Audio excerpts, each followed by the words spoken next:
សួរអំពុអូខេបងប្អូនអរគុណអ្នកនរគ្នាថ្ងៃនេះក៏មានរឿងមួយសម្រាប់អានឲ្យបងប្អូនអំពុំស្ដាប់រឿងនោះមានឈ្មោះថាខ្លាឃ្មុំ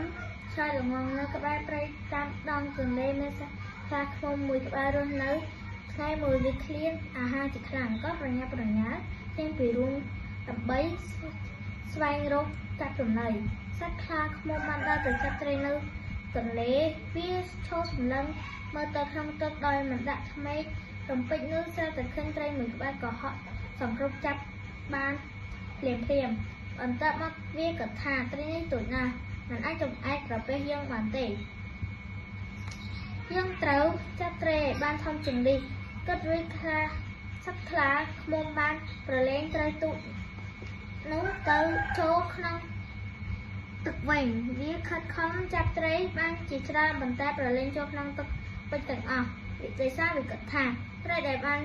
ចាប់មកសុទ្ធតែតូចមិនអាចធ្វើឲ្យវាឆ្អែតបានដដែលពេលល្ងាចថ្ងៃរៀបលិចទៅហើយខ្លាឃ្មុំកំ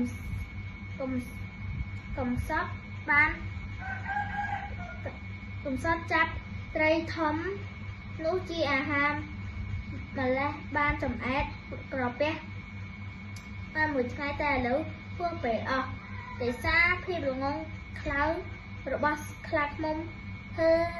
ឲ្យវាឈប់ប្រឈមមុខនឹងការស្រេកឃ្លានពេញមួយថ្ងៃអរគុណអំពើមីង